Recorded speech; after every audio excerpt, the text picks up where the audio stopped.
welcome to What's in this week's Oban Times with me, Kathie Griffiths. And me, Fiona Scott. And me, Ellis Butcher. Well, we've had a very busy week, as always, here on the Oban Times. Lots of stories.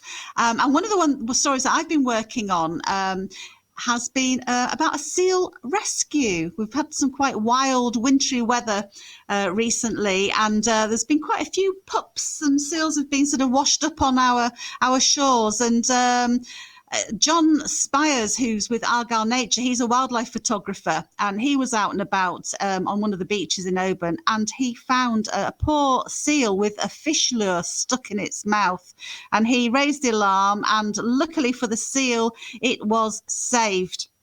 Now, it's also raised awareness that the marine medics who came out and helped with the rescue are doing some fundraising. They've got a Christmas wish list online. So you can read about that story and read about the good work that they do. And one of the messages they said is that because, people do find seal pups on the shore, often they sort of go up and sort of make a bit of a fuss. Well, sometimes the mums actually go back into the sea. They know where the pups are and they are coming back. But if they see humans lurking, it does put them off. So maybe observe from a distance. And if you think the seal needs help, there is a line that you can ring for this.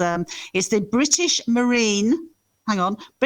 Divers. Come on, Ellis. We looked this up. You were going to help me earlier. British Divers Marine Life Rescue.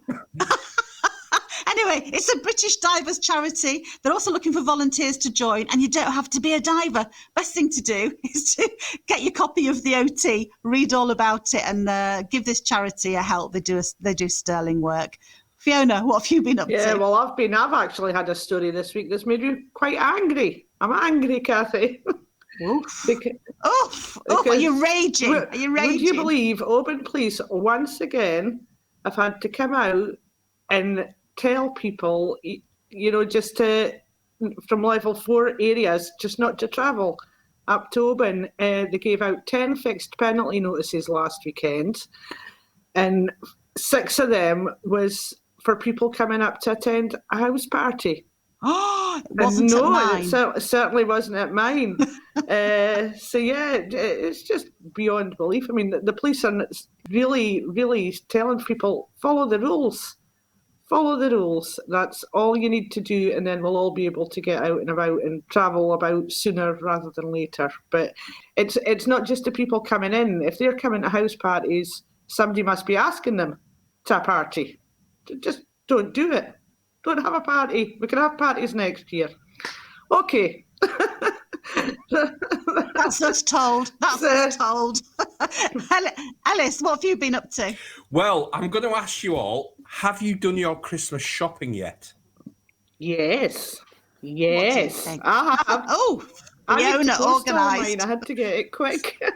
So we broadcast this programme on the 2nd of December, and I had a real treat this week because I went out to the Bid for Oban office to meet up with our famous advertising executive, Nadine Fincher-Ross. And she was there with Andy Spence and a woman called Rosemary MacColl that a few people might know, who's actively involved with the community. Now, Rosemary was the very, very lucky winner of a competition that the Oban Times has been running in association with Bid for Oban. And this involved collecting tokens that were in the paper every week. Rosemary had the magic touch, and she has won no less than £200 of LoveOban vouchers, and that's going to allow her to go on a bit of a spending spree at our local shops. Rosemary was absolutely made up by this. She said it's lovely to support the shops locally to help ensure they stay open, and they offer such a wide variety that you don't really need to go anywhere else to do your shopping because we've got it all here. And so say all of us, I would say. Yeah, absolutely. Do you think Rosemary needs a new best friend to spend some of her vouchers on? It's interesting you should say that because she did mention it to her 2 grandchildren, John and Lucy, that are over in Paisley. And they said, well, we'll tell you what, Gran, we're going to help draw up a list of things that you could get for us.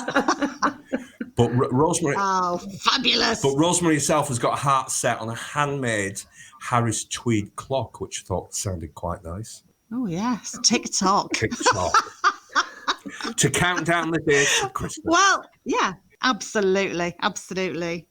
So that's it from us for this week. It's always good to hear from you. Share your stories, share your photos. You can contact us by calling us on 01631 568 000. Email us at editor@obantimes.co.uk, or you can message us on Facebook. You can go out and buy your copies of the Oban Times to read lots more stories. You can get them from your shops, your petrol stations. And if you want to go online, you can subscribe to our digital version of the OT as well. So that's it from me, Kathie Griffiths. Me, Fiona Scott. And me, Ellis Butcher. Goodbye. Bye. Bye.